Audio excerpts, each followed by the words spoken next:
بسم الله الرحمن الرحيم.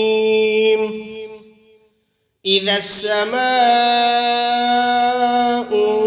انشقت وأذنت لربها وحقت وإذا الأرض مدت وألقت ما فيها وتخلت وأذنت لربها وحقت.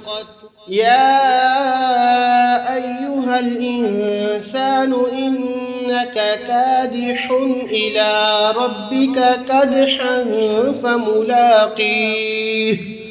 فأما من أوتي كتابه بيمينه فسوف يحاسب حسابا يسيرا وينقلب إلى أهله مسرورا.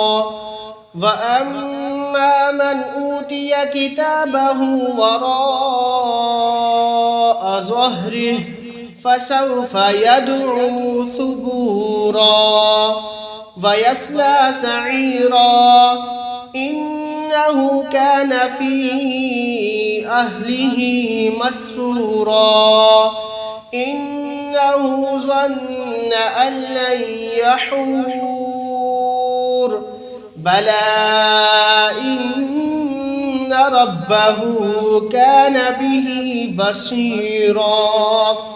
فلا أقسم بالشفق والليل وما وسق والقمر إذا اتسق لتركبن طبقا عن طبق فما لهم لا يؤمنون.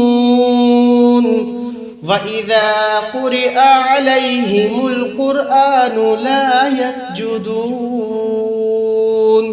بل الذين كفروا يكذبون والله أعلم بما يوعون.